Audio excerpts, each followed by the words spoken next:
What scares Republicans across the country is the fact that we will actually deliver on this agenda. He wasn't the only Democrat celebrating victory last night, leaving Donald Trump ducking blame but feeling voter anger. The shutdown was a big factor, negative for the Republicans, and that was a big factor. So, a one-off or a sign of things to come exactly a year after President Trump won re-election. Also ahead, in the shadow of Christ the Redeemer and in his mother's footsteps, Prince William stages his Earthshot Prize in Brazil. But do glitzy awards and competitions offer any hope of solving the climate crisis?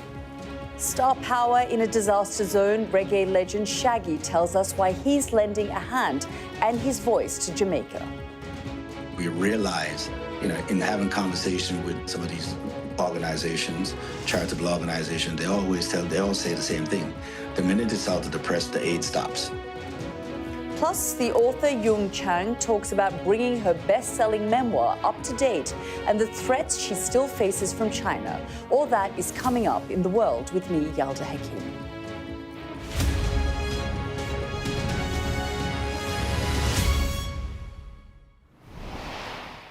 Good evening and welcome to the programme. A year after he retook the White House, the electoral pendulum has taken a small but potentially significant swing away from President Donald Trump and Republicans. Democrats won decisive victories in Virginia and New Jersey, but it's New York that's taken most of Trump's attention and anger.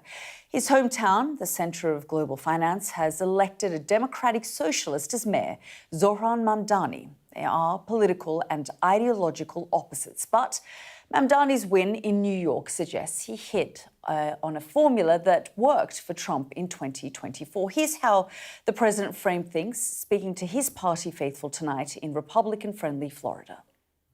After last night's results, the decision facing all Americans could not be more clear. We have a choice between communism and common sense. Well, that was President Donald Trump earlier. We begin with this report from US correspondent James Matthews in New York. We took a trip to Queens, New York, home of the new mayor. Stand clear of the closing doors. The subway they'd heard. I think it's time for a new change for the city, and I think he's going to be a young, fresh start. Now to buy a house here in New York, you gotta have $1 million. Most people don't have that kind of money over here. See the answer? I don't know. I guess time will tell. So I don't want to prophesy anything negative. Time will tell. This is my stop, guys. Zohran Mamdani, as the history maker, handed the keys to City Hall. This was a morning after press conference, news and sport. James Matthews from Sky News, Mr. Mamdani. First, I just have to say I've spent many days in my youth watching the transfer window close, final hours on Sky News, so it's a pleasure to have you here. What's your team? I'm an Arsenal fan. I have to be honest, when you said you were from Sky News, I just got very excited. Could you repeat the question one more time? Tell me, what do you think the lesson is of your victory last night for the Democratic Party, your party, which has been slow to endorse you and to embrace you? And what's the lesson for Donald Trump? I think the lesson for the president is that it's not enough to diagnose the crisis in working class Americans' lives. You have to deliver on addressing that crisis. What scares Republicans across the country is the fact that we will actually deliver on this agenda. And the contrast is something that they cannot bear to witness.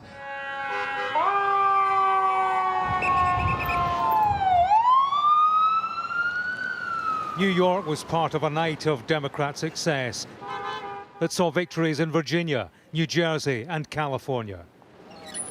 Supporters of Mamdani, a Democratic socialist, see it as a change of gear and direction. Opponents from the White House down see a left turn. If you want to see what congressional Democrats wish to do to America, just look at the result of yesterday's election in New York, where their party installed a communist as the mayor of the largest city in the nation. Zohran Mamdani built a coalition across New York society. His political offering reeled in Republicans. It also landed with key demographics in US politics. Mamdani found the formula in the Big Apple. Making it work bigger picture is the challenge of a democratic establishment unconvinced that it can. For the Arsenal supporter at the heart of US politics, there is no easy win. Well, let's bring in James, who, of course, joins us live from New York. And James, big win for Zohran Mamdani. No real surprises there. But tonight we're learning more about not just the man, but how he plans on running this city. Yeah, and I think we saw evidence of it there, Yalda. A morning news conference, you know, in the heartland, the Queen's heartland, where that's where his support base is, the area he represents. And, you know, we were in this garden with a big symbol of the earth behind him. Clearly the caption they were after was "Man with World at his feet." I think today, you know, you won't get many on the left who backed him who would argue with that particular characterization. He can work a crowd. You know, he is an engaging individual. There's been much talk about authenticity, and it doesn't get any more authentic than that exchange I think you saw there. You know, stopped me dead in my tracks. He said, hang on a minute, I'm a fan of transfer deadline day. Suddenly he morphed into this, you know, from this next mayor of New York, high-profile politician. You almost saw the kid on the couch with the Arsenal top on, lager in hand, texting his mates, beating his chest about Thierry Henry to Barcelona. You know, a normal guy, an everyman, an anti-politician who can engage with people, who has the interpersonal skills to go with the politics. Politicians, as we know, Yalda, they all try that game, but some are better at it than others. So you can see how, you know, he worked a crowd, how all that talk about him electrifying his support, energizing the support. I can see how that happened, you know, with Mamdani. Of course, you know, it will all come down to the politics. It's one thing having, you know, banter with the press. When it gets down and dirty, he's going to have to raise taxes in this city. That's not going to be any easy task, given the opposition that stands in the way of that, needs to get it through the state legislature and so on. So all sorts of obstacles in the way. And a few people I was speaking to on the subway, you know, they say, great, fresh start, we need a change. But many are sceptical, actually, about his ability to raise the money he would need to deliver on his promises. You know, this business of rent freezes, free bus travel, universal childcare and so on. Yeah, and James, I suppose beyond what Zohran Mamdani is going to do in New York, I guess we should talk, and you and I have spoken about the future of the Democratic Party. They haven't come out, you know, in full support of Zohran Mamdani. And in fact, it's unclear what the messaging of the party itself frankly is. So there are those who are saying, actually, Zohran Mamdani is a gift to Donald Trump. Yeah, and that was the narrative all along, actually, that Donald Trump saw Mamdani as his candidate of choice because he would then be a lightning rod for Republican attacks. And we see that already. We had Donald Trump saying, look, this guy is a communist. And you can bet those attacks will intensify over time, dredging up his past, and they would say deservedly so, of, you know, controversies. He was arrested, Mamdani, outside the house of Chuck Schumer, the Senate leader for the Democrats, in a protest. That may be why Chuck Schumer has not endorsed him prior to the contest. You know, he's a staunch opponent of Israel, wanted to defund the police. He's called for that in the past. So that will be rolled out big style by Republicans in due course, and they clearly see that as a weakness, which is why they reckon that he was a good bet for them. Of course, those reservations are shared by many in the Democratic Party. I suppose the challenge for them is to look at his success, to look at his support and square the circle, work out how they can bring him on board, harness everything he's brought to the table and move the party forward, you know, as a coalition to bring his strengths to an effort to build a coalition nationwide in the way that he built a coalition in New York. And it's interesting, Yalda, and we saw this in Virginia and New Jersey, actually.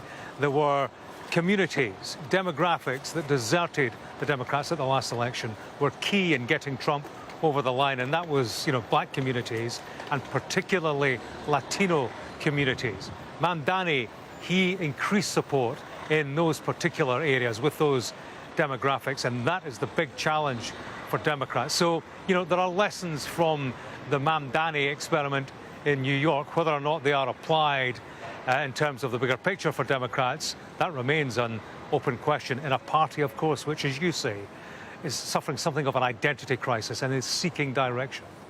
Yeah, absolutely. And James, no doubt you and I will continue to talk about Zohran Mamdani. Thank you so much for bringing us up to date. Let's speak now with Mitchell Moss, an urban policy professor at New York University. He also worked on the first campaign for former Mayor Michael Bloomberg. Thank you so much, Mr. Moss, for joining us here on the programme. There's been so much talk about Zohran Mamdani, the way he's been able to captivate people, talk about authenticity, the way he's been able to use social media and other platforms to sell his message. He's been described as a phenomenon compared to Barack Obama at times, compared to Donald Trump as well, even though they're on the polar opposite side of things. Just if you could talk us through why he's been such a compelling sort of candidate. Mamdani has a great personality. He's very telegenic, extremely effective both in person and on television, and he benefited from having a very weak, mediocre set of Democratic opponents this year. He won the primary quite easily. Andrew Cuomo had been tarnished as governor. He had actually decided to run for mayor, not having lived in the city for many years. And Andrew Cuomo represented a burned out politician, meaning he was not aware of New York and how it's changed. New York is not the city that he grew up in. Mamdani is young, and he was able to do three things. He registered new people who came out to vote, both young people and voters of Southeast Asian descent who had become citizens. Now, the New York City mayoral election is usually at least 1/3 less in turnout than a presidential year. This year, we set a record in elections, the highest number since 1969. So he brought new people out and he mobilized young people. I'm a professor at New York University. Almost all the young people under 30 supported Mamdani, and they came out and they volunteered and they worked. That's a big change. He expanded the electorate, and that made it easy for him to win a commanding victory in the election yesterday. The second part is that he, like Trump, understood how to speak. He used one word, affordability. Trump uses one word, mega, make America great again. Affordability, he said, meant rents would be frozen for certain people. He would have buses free, even though 5 times as many people take the subway as the bus. It was a great symbol that he cared about the cost of living. And then he said, I'm going to get free child care for every child up through, school age. And this is an impossible job to do without revenue, as your previous speaker has noted. And he's going to need the governor of New York's help. But the governor of New York is running for re-election next year. And she'll give him a win, maybe a small win, like a pilot program of maybe 20% of the school-age children will get free care, and hopefully they'll raise taxes in the future. But he has an agenda that connects with people, and she will do it because statewide child care is a big issue. So the answer is he had a great kind of campaign, but better than that, candidate quality makes a difference. And you can't compare him to the other members of the field. They were undistinguished, inept, and tied to old television. Unfortunately, young people don't read newspapers. They get TikTok, they use Instagram. He connected with them, and he didn't buy broadcast television ads because he spent so much in other ways. But his field operation, he had over, and this is amazing, 104,000 people volunteering around New York City. They made face-to-face contact. They got the vote out. He won the votes that Cuomo thought he'd win. He won Latino votes. He won Black votes. And those are the votes that helped deliver him, along with those of the educated white young people and Southeast Asian immigrants. I guess the question then is, and you've talked about how effective his campaign is, but how effective is he going to be able to be as mayor? You talked a little bit about some of the barriers that he might face, whether it's the governor, whether it's other bureaucratic institutions. Is he actually going to be able to implement the sorts of things that he's promised? Well, this is a brilliant question. It's the great unknown. Remember, he has never done anything except serve as an assembly member for a very short period of time, had a staff of 3 to 5, maybe at tops. And the question is, can he get anything done? And the answer will be yes. And the reason he'll get things done is because he won about 50% of the vote. And the state legislature is now controlled by Democrats who are quite progressive. And they will not want him bringing his followers to the election booths, challenging them in primaries. So his great strength is the volunteer brigade he has. And the question is, what will he get done? Well, the buses are not under his control. Financing childcare will take great skill, getting the state to give a revenue stream, because the city can only raise property taxes. Every other tax is in the state. But I think we will be able to see short-term quick wins, not big ones, but he will show momentum. And as long as he's getting things done in the right direction, he'll keep the voters' faith. And I guess, then the next question is, where does this leave the Democratic Party? Are they going to look at a Mamdani and say, well, he's got a formula here that was a winning formula in New York and try and emulate it? Or are they still quite cautious and unclear about what their message is going to be going forward? Well, I think that this is a challenge because the Democrats won in New Jersey and in Virginia yesterday, and they also won in California by large margins. New York is not the nation. New York is not even a contested state in the national presidential race. New York is the 4th biggest state. It is not as important politically as it is as a cultural center, as a media center, as a financial center. Mamdani is a very, very limited guy because he can never run for president because he's not born in the U.S. So his career will be as mayor of New York. Mayors of New York very rarely move on to higher office. Certainly he can move on into the media. So one thing we have to know is that as a force, he has some limited future. But the Democratic Socialist Party is ambitious. They are ideologues. They are very, very strong-willed. And they think that they can take over the Democratic Party in New York and use that as a model for taking over. But remember, 1 million Democrats voted in the primary against Mamdani, almost 1 million. So in other words, he has a margin of 50%. That is not enough to kind of dominate. And I think we're going to find out that winning outside New York City is not going to be easy for the Democratic Socialist Party, but they will try to take as many seats in New York City as they can. Well, Mr. Moss, really grateful for your time. Thank you so much for joining us. Thank you. So how did Zohran Mamdani harness charisma and a knack for social media to rise to the top of a global capital? For this week's edition of The World Podcast, I'm joined by our International Affairs Editor, Dominic Waghorn, who's sitting in for my colleague Richard Engel while he's away. The episode is up now. Scan the QR code to listen. Here's some of our conversation about the New York election. I mean, he just kind of is able to use this medium, the power of social media. And he is being described in an age of authenticity as someone who people have found quite likable. He's young 34-year-old son of Indian immigrants born in Uganda, came to the United States at age 7. He talks about big issues in a way that the average person understands. So if you look at the results, the youth vote came out massively in favour of Mamdani. What's really interesting is young men as well of all races. And of course, Trump did pretty well eating into particularly the male votes in New York, which is has always been a very Democratic constituency. So Mamdani's done well to win that back. But if you look at the votes for Andrew Cuomo, the more conventional older candidate, his rival, he did very well in the older vote. So potentially Mamdani's quite divisive. He could polarize America between the young and the old. And I think what we're seeing in New York is a kind of battlefield being laid out now between Trump and Mamdani. That was the World Podcast with me and Dominic Waghorn this week. Now, later tonight, Prince William will present his Earthshot Prize in Rio de Janeiro.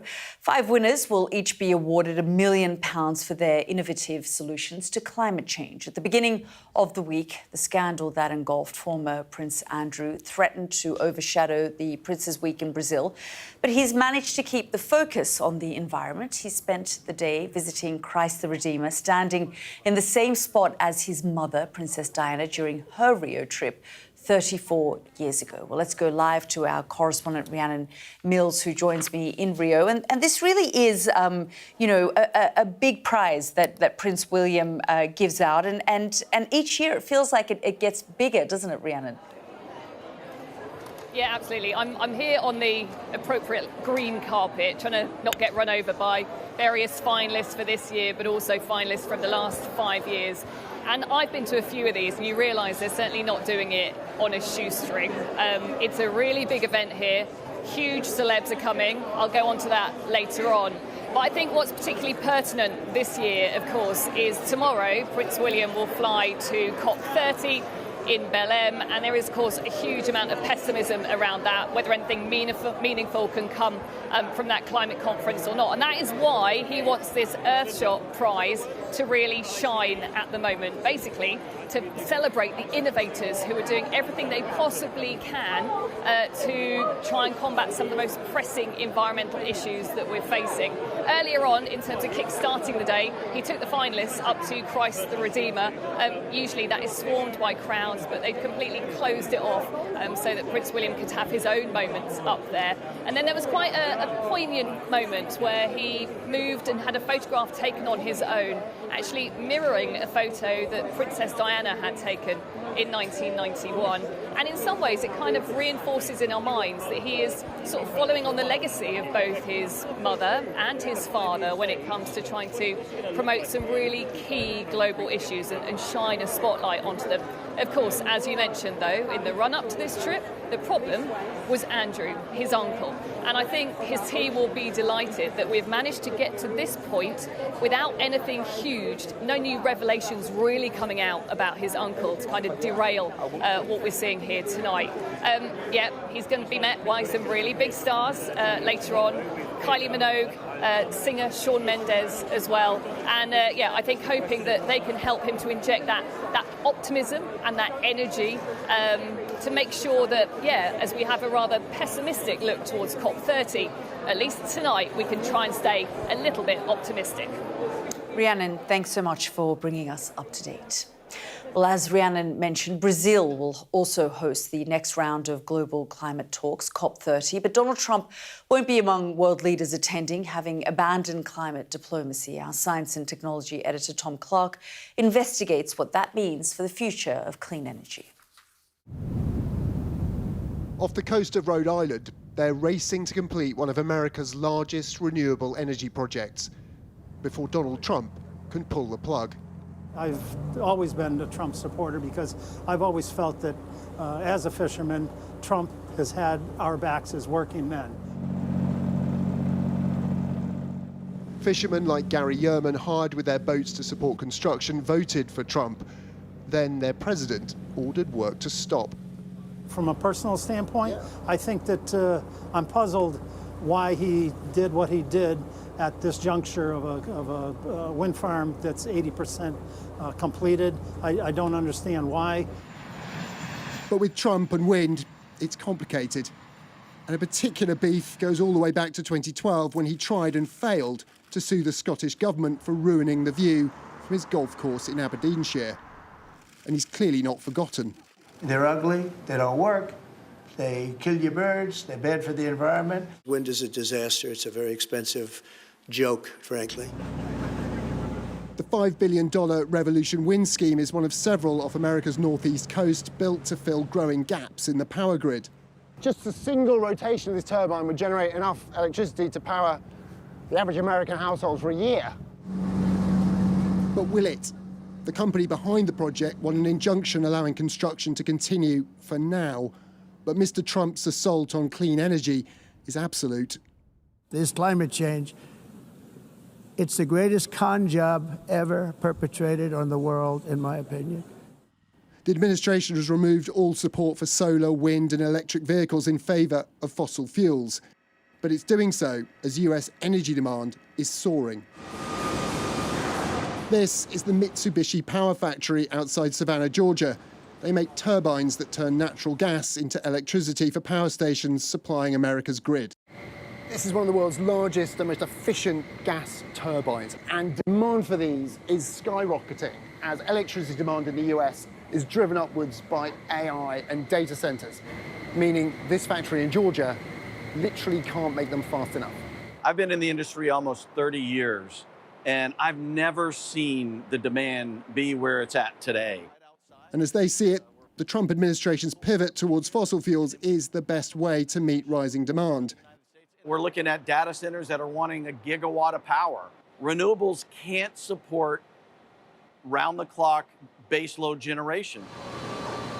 With wait times for new gas turbines doubling, some US utilities are struggling to manage demand or looking to polluting coal-fired power plants to meet it.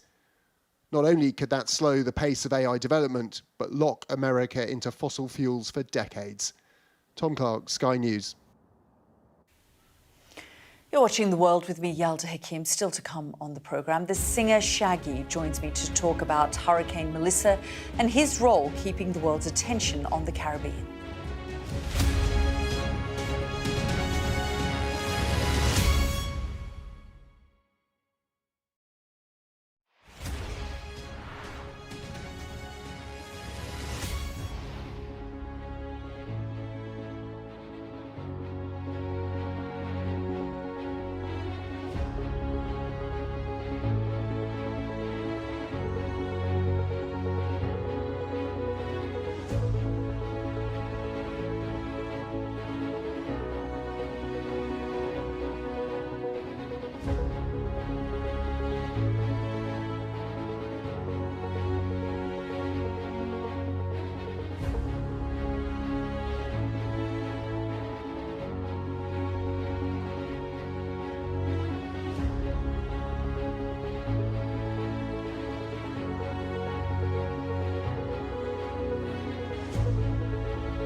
There's always more to the news than a headline.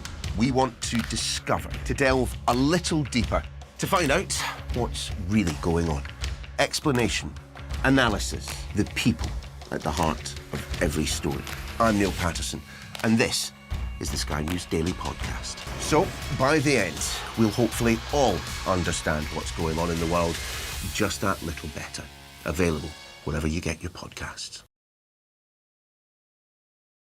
I'm Stephen Murphy, and I'm Sky's Ireland correspondent based here in Dublin. The waters of Ireland and Britain should be home to great white sharks. If there are great white sharks in this area, there's no reason they wouldn't come here to feed. It's basically a buffet on a beach. This could be not only a record-breaking storm, but potentially the most dangerous storm ever to hit Ireland. What might happen if Russia attacked the UK? This is clearly an enormous show of force. It is definitely out of the ordinary. We ran a war game with former ministers back in the hot seat. Ben Wallace. Amber Rudd. Jack Straw. It's the kind of war game that's genuinely tested inside government. The Russians are signalling that there may be an attack. Russia knows our weaknesses, but do you? I'm Deborah Haynes. From Sky News and Tortoise, this is The War Game. Listen wherever you get your podcasts. Welcome back to The World. It's been over a week since Hurricane Melissa slammed into the Caribbean, leaving a trail of immense destruction and a death toll of at least 50 people. The storm brought winds of more than 200 kilometres per hour and torrential rain, triggering landslides, flooding and severe damage to homes and infrastructure, leaving behind a humanitarian crisis. Jamaican-American reggae star Shaggy was among those who paused his life and flew to Jamaica to help those whose lives were torn apart, and is now doing what he can to use his star power to keep the story front of mind. I spoke to Shaggy a little earlier today. You know, when I saw that the hurricane was coming, I'm an island boy. I've lived in Kingston my whole life, so we've ridden out a couple of hurricanes. The biggest one was that I could remember was Gilbert, which is Category 3. So when I heard about a Category 5, I'm saying to myself, well, this is going to be catastrophic. So I loaded up a plane and I just waited for when the airport was open. As soon as it was open, I got in, hit the ground, got some supplies, and we put them in small vans and just kind of rolled through it. And that's how we got through most of it. 70% of the island is without electricity and running water.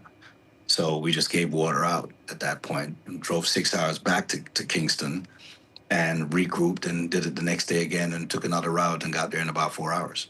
Yeah, it feels very much like, a beg, borrow, steal, DIY approach, asking for people for their aircraft, using ChatGPT to figure out what you needed. It very much was you trying to figure this out yourself. Yeah, I mean, I'm no expert at relief aid and disaster preparedness or anything like that, So ChatGPT was the only thing we could do.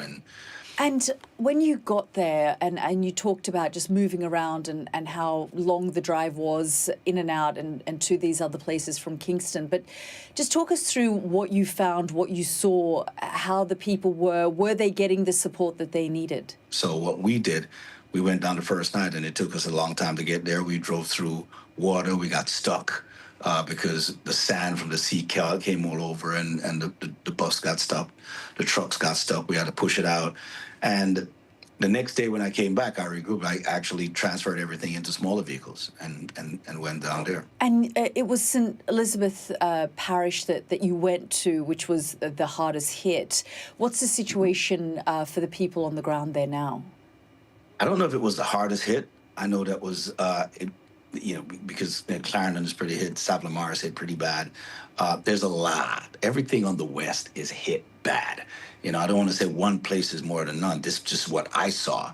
I went down to Black River because, that's the first place we heard that was hit really, really hard. And we got in there. It looked like a bomb had exploded.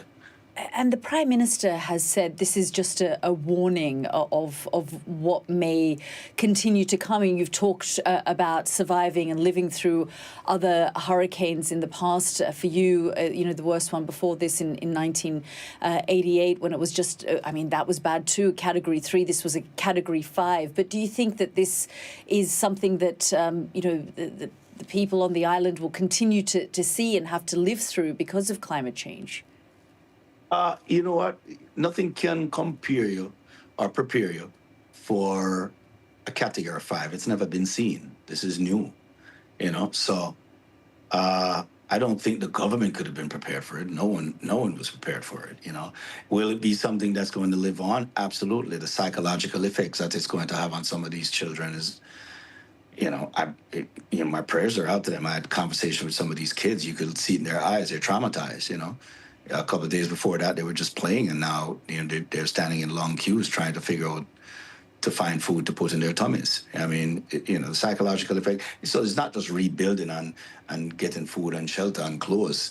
We need counselors. We need people to help these children. Are you going to continue to mobilise and help to push to keep the attention on the situation on the ground? Because, often we see the cameras move on, people's attention moves on very quickly from these disasters, and the people are left to sort of fend for themselves and figure it out long after everyone has gone. Well, that's the main thing we're doing is trying to keep it in the press, which is why I'm having conversations with you and other news media, because we realize in having conversation with GEM and Food for the Poor and some of these organizations, charitable organizations, they all say the same thing. The minute it's out of the press, the aid stops. I think my role as one of the top artists, and mine and Sean, is to really be able to get on these platforms and spread the word.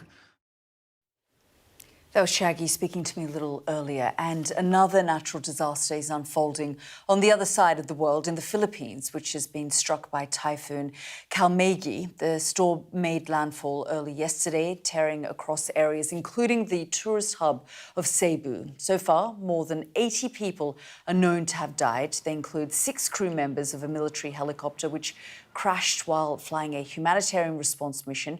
A state of calamity has been declared. This is The World with me, Yalda Hakim. Next up, renowned author Yung Chang is with me in the studio to discuss her new book, the follow-up to her captivating memoir, Wild Swans.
I saw police being forceful, pushing young men and women to the ground as they made almost 100 arrests.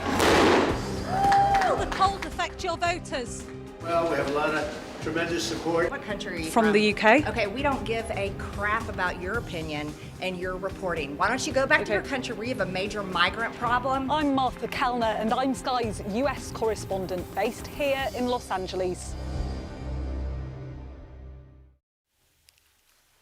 Welcome back to The World. 30 years on from one of the most culturally significant memoirs ever written, author Yung Chang is revisiting the story that helped change the world's perception of China. Wild Swans captured the hearts of millions, offering a portrait of Chinese history through the lens of one family's story. It was a deeply personal reflection on her life and was crucial in understanding the effects of late leader Mao Zedong's regime and the Cultural Revolution.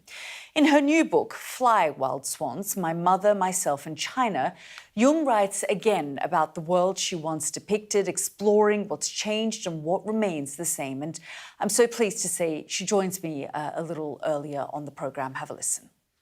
For many years, I resisted writing a sequel to Wild Swans. But then in 2023, my mother was very ill. She was in her early 90s, and she was clearly dying.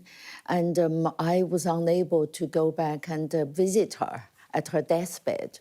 So I felt very sad, and I looked at her from my iPhone, from my mobile.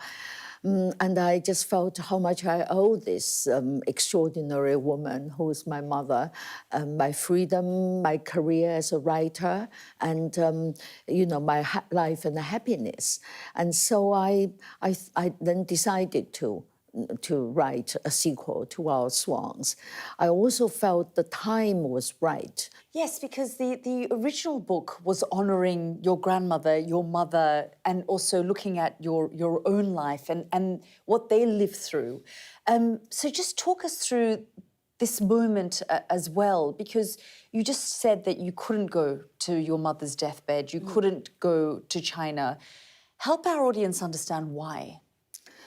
Well, because the books I have written, including Wild Swans and the biographies of Mao, Empress Dowager Cixi, and the other major figures of China, the books I've written, they are all banned in China. And in 2018, President Xi made it a crime punishable by imprisonment and worse if you were deemed to have insulted revolutionary heroes. And Mao was the #1 revolutionary hero in China.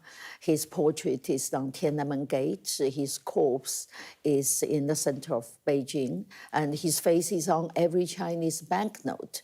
So I then feared that my problem now was not to fight to go back to China and see my mother, but to be let in and may not be let out. Prison or even worse. And so I made the very painful decision of not to fight to go back and see my mother. Which would have been incredibly painful and difficult. It is, because my mother, we had a very strong relationship, and that relationship was forged in the Cultural Revolution, starting when I was 14. And I described our stories, my mother's story. My mother made it possible for me to come to Britain in the first place. Of course, I haven't got time to go into the detail now, but she gave me the freedom. And once I was in Britain, and she inspired me to write Wild Swans.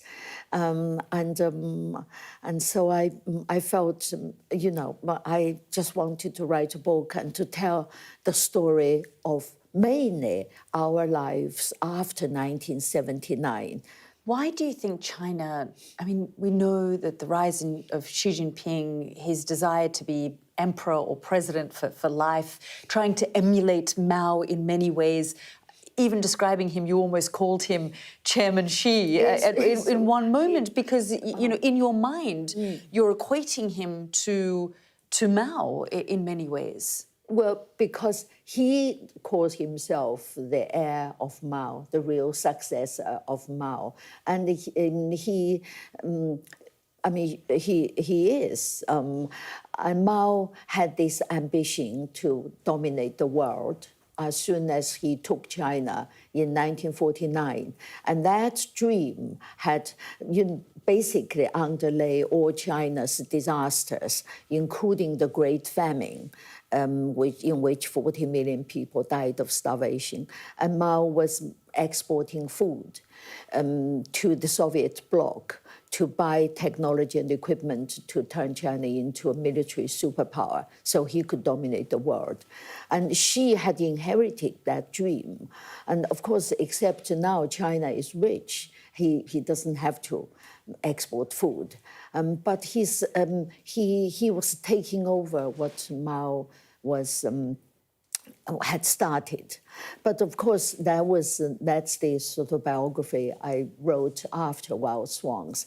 And this book is not so much about all those political events, but about my mother's life, my life, and our memories of my grandma, who died in the Cultural Revolution. That was Yung Chang speaking to me a little earlier. This is The World with me, Yalda Hakim. Next up on the programme, as Prince William prepares to hand out the Earthshot Prize in Rio, we'll tell you why not everyone is convinced glitzy awards help solve the climate crisis.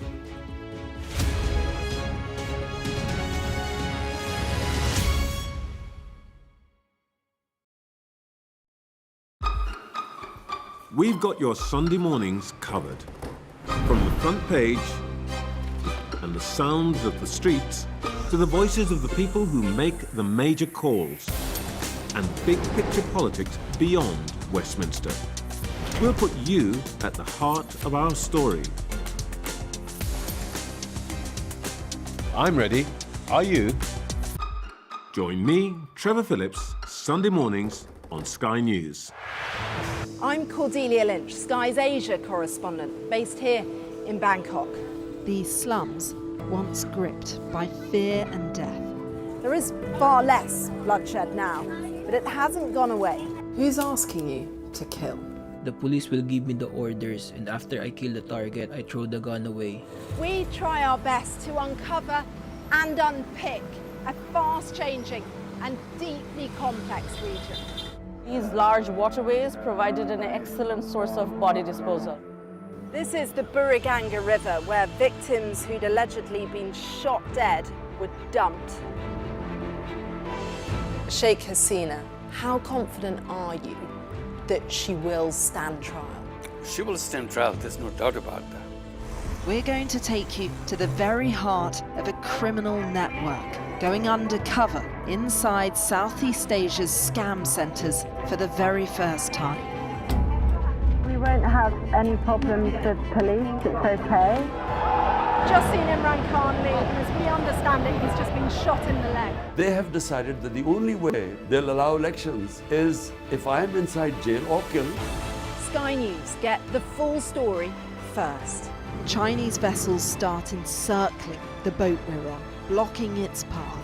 The Chinese are now deploying water cannons, firing it directly towards our boat. We've discovered doctors across Delhi dishing out pills like this, claiming they will provide a lifelong cure for homosexuality. Rohingya people fleeing an escalating civil war. The situation here in Cox's is desperate. An already insecure place does feel a lot more precarious. There's always more to the news than a headline.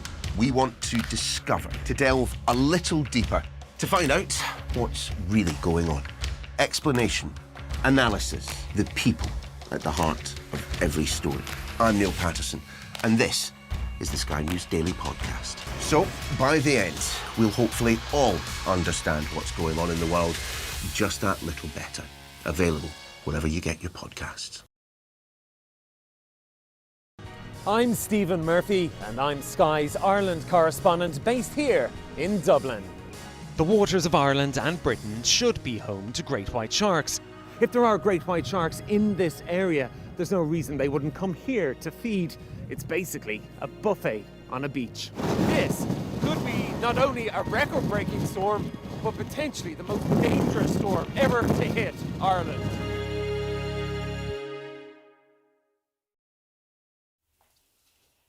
Welcome back to the world. Prince William is in Rio tonight, along with the Prime Minister, preparing to hand out the Earthshot Prize Awards, giving £1 million to 5 climate innovators. But not everyone has bought into the vision for the awards. Katerina Rosqueta is the founding executive director of the University of Pennsylvania's Center for High Impact Philanthropy, and she joins me now. Thank you so much, Kat, for joining us here on the programme.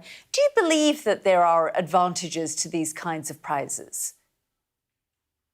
So these prizes have certain advantages and certain disadvantages.